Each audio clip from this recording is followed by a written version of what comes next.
10 ABTA test paper 2025 এই ভিডিওতে আমরা আলোচনা করব 270 পেজের জীবন বিজ্ঞান প্রশ্নের সেটটির উত্তর আমরা এই ভিডিওতে করব। তাহলে আমরা স্টার্ট করি। নাম্বার 1, প্রথম কি লেখা আছে? জিব্রেলিন হরমোন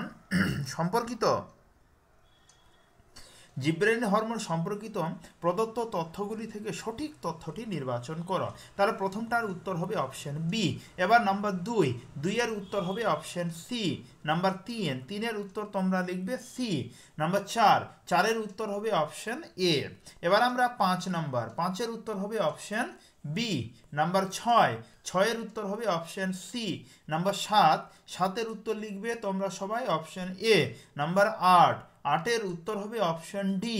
নাম্বার 9 এর উত্তর হবে অপশন বি। নাম্বার 10 এর উত্তর তোমরা লিখবে অপশন সি। নাম্বার 11 এর উত্তর লিখবে অপশন ডি।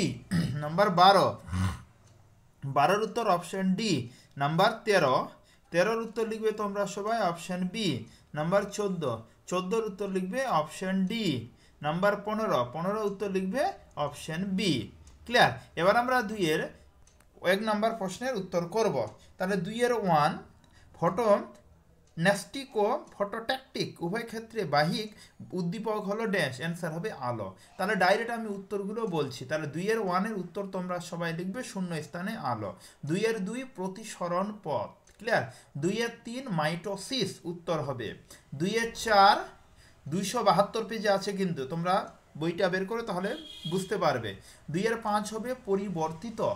2 এর 6 ইউট্রোফিকেশন। আচ্ছা, 2 এর 7 হবে মিথ্যা। এবার হলো 2 এর 8। 2 এর 8টা আমি পড়ে বলছি তোমাদের। অভিব্যক্তির অন্যতম কারণ হলো অভিযোজন। হ্যাঁ, সত্য হবে এটা। 2 এর 8 ফাঁকা দেওয়া আছে, তোমরা সবাই লিখবে সত্য। এবার 2 এর 9 হবে মিথ্যা। 2 এর 10 সত্য। 2 এর 11 সত্য। 2 এর 12 সত্য লিখবে। এবার ছক আছে যেটা 2 এর 13। তাহলে প্রথমটা উত্তর হবে অস্থি ও পেশি সংযোজক। ক্লিয়ার?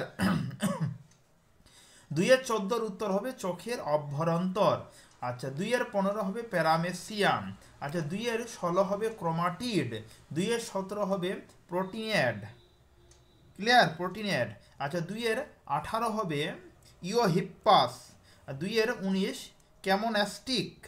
আচ্ছা, 2 এর 20 স্নায়ুকোষ। 2 এর 21 আর্কের ভেটারে। 2 এর 21 প্রশ্নটা পড়ে নিই আমরা। কি লেখা আছে?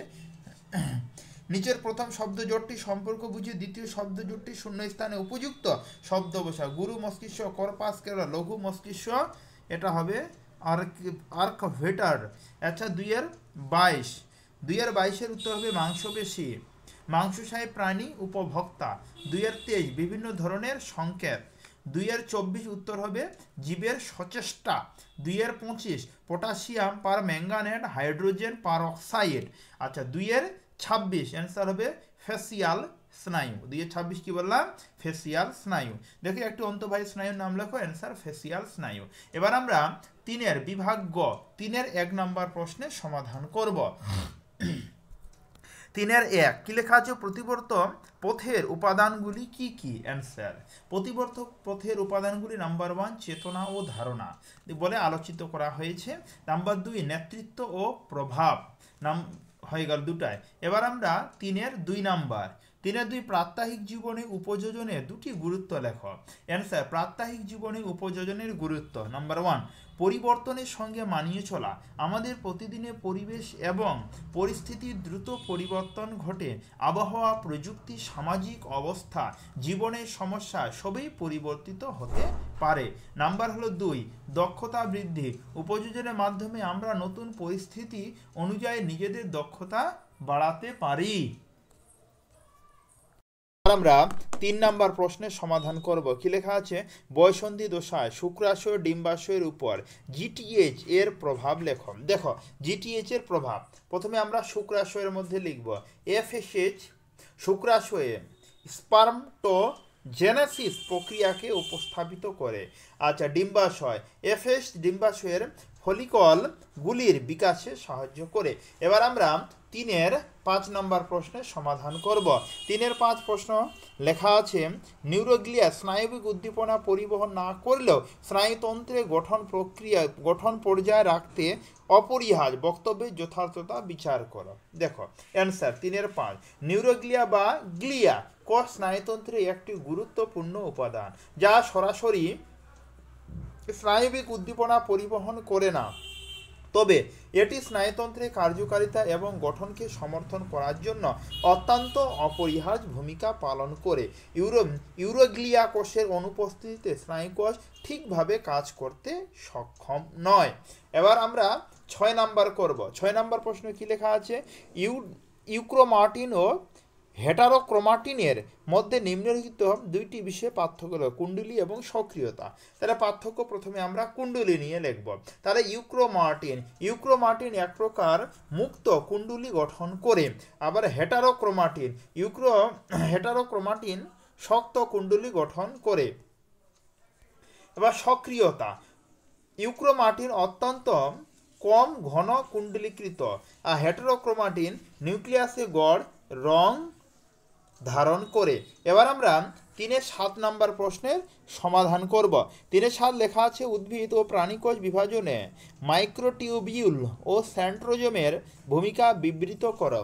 তাহলে প্রথমে আমরা 3-7 মাইক্রোটিউবিউল এর ভূমিকা, কোষ আকৃতি রক্ষা বা কোষের আকৃতি রক্ষা। 2 নাম্বার সেন্ট্রোজোমের ভূমিকা। তাহলে কোষ আকৃতি রক্ষা আমরা আলোচনা করেছি যে বিভাজনের সময় কোষের কাঠামো ও স্থিতিশীলতা বজায় রাখতে মাইক্রোটিউবিউল সাহায্য করে। এবার সেন্ট্রোজোমের ভূমিকা, কেন্দ্রীয় পিণ্ডল গঠন। সেন্ট্রিওলগুলির কোষের দুটি ভাগ স্পিডল ফাইবার সৃষ্টি করে, যার মাধ্যমে ক্রোমোজোমের সঠিক বিভাজন সম্ভব হয়। এবার আমরা 3-8 নম্বর প্রশ্নের সমাধান করব। লেখা আছে, জিন ও এলিলের মধ্যে সম্পর্ক নিরূপণ করো। তাহলে প্রথমে আমরা জিন হলো ডিএনএ এর নির্দিষ্ট অংশ, যা একটি প্রোটিন বা আরএনএ উপাদানের নির্দেশনা দেয়। জিন একটি নির্দিষ্ট বৈশিষ্ট্যের জন্য দায়ী। এলিল হলো একটি জিনের বিকল্প রূপ। 2 নাম্বার, একটি বৈশিষ্ট্যের বিভিন্ন ধরনের প্রকাশ এলিল দ্বারা নির্ধারিত হয়। এবার আমরা 3-9 নাম্বার প্রশ্নের সমাধান করব। 3-9, বংশগত রোগ প্রতিরোধে জেনেটিক কাউন্সিলিং এর দুটি ভূমিকা লেখো। তাহলে দেখো জেনেটিক কাউন্সিলিং এর ভূমিকা, তাহলে হলো বংশগত ঝুঁকি মূল্যায়ন। জেনেটিক কাউন্সিলিং এর মাধ্যমে ব্যক্তির পরিবারে বংশগত রোগের ইতিহাস বিশ্লেষণ করা হয়। তারপর 2 নম্বর, জিনগত প্রক্রিয়া। কাউন্সিলিং প্রক্রিয়া ব্যক্তি বা দম্পতি জেনেটিক পরীক্ষা করানো হয়। এবার আমরা 11 নম্বর প্রশ্নের সমাধান করব।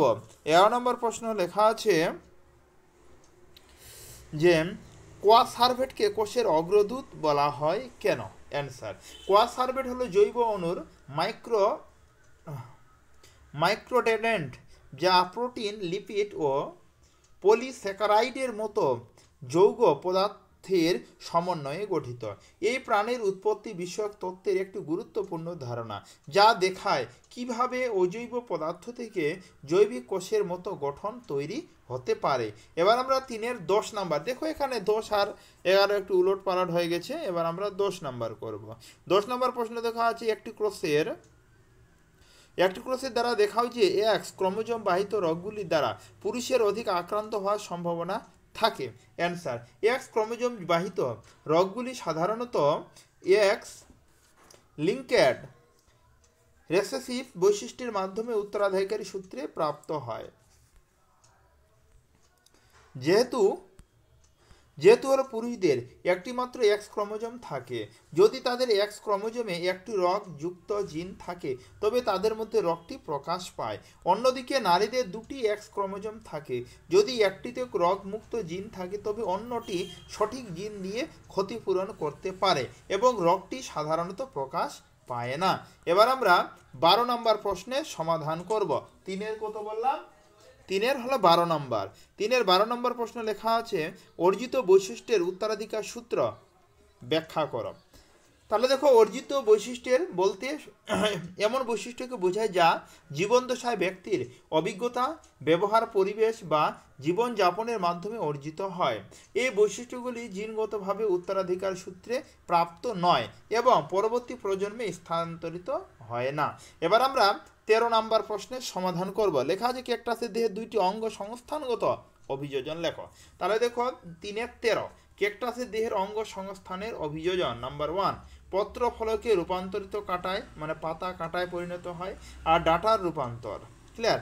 এবার 14 নম্বর দেখো এখানে পয়েন্ট করে আমি আলোচনা করেছি, তোমরা দেখে দেখে কিন্তু লিখে নাও, ডেসক্রিপ্টে আর মুখে আমি বললাম না। এবার আমরা 14 নম্বর করব। ইনসিটু সংরক্ষণের সুবিধা ও অসুবিধাগুলি লেখো। তাহলে ইনসিটু সংরক্ষণের প্রথমে আমরা সুবিধাগুলি লিখছি। তাহলে প্রাকৃতিক পরিবেশ সংরক্ষণ, 2 নম্বর জীব বৈচিত্র্যের উন্নয়ন। এবার ইনসিটু সংরক্ষণের অসুবিধা, পরিবেশগত বিপর্যয় স্বাভাবিকভাবে হয়। আচ্ছা, ব্যয়বহুল রক্ষণাবেক্ষণ। এবার আমরা 15 নম্বর প্রশ্নের সমাধান করব। 15 নম্বর প্রশ্ন কি লেখা আছে? মানব স্বাস্থ্যে শব্দ দূষণের ক্ষতিকর প্রভাবগুলি লেখো। তাহলে শব্দ দূষণের ক্ষতিকর প্রভাব, জলচক্রের বিঘ্ন একটা পয়েন্ট। 2 নম্বর হলো মাটি ক্ষয়। ক্লিয়ার? তাহলে এবার 16 নম্বর প্রশ্ন লেখা আছে মানব স্বাস্থ্যে, সরি এর আগে একটা 15 নম্বর অন্য ছিল, আমি অন্য বললাম। 15 নম্বর ছিল ক্রমাগত জলাশয় ধ্বংস, কৃষি জমির পরিমাণ হ্রাসের পরিবেশগত পরিমাণ কি কি হতে পারে? এটা হবে জলচক্রে বিঘ্ন হবে আর মাটি ক্ষয় হবে। ক্লিয়ার? এবার আমরা কত নম্বর? 16 নম্বর প্রশ্নের সমাধান করব। কি লেখা? 16 নম্বর প্রশ্ন মানব স্বাস্থ্যে শব্দ দূষণের ক্ষতিকর প্রভাবগুলি লেখো। তাহলে মানসিক চাপ ও উদ্বেগ একটা হবে শব্দ দূষণের ক্ষতিকর প্রভাব, 2টা হবে শ্রবণ ক্ষমতার ক্ষতি আর মুখের ঘুমের সমস্যা। ক্লিয়ার? তাহলে আমরা এই ভিডিওতে আলোচনা করলাম তোমাদের এবিটিএ টেস্ট পেপার 2025 এর 270 পেজের জীবন বিজ্ঞান প্রশ্নের সেটটি আমরা আলোচনা করলাম। তাহলে সম্পূর্ণ ভিডিওটা দেখার জন্য তোমাদের অসংখ্য ধন্যবাদ।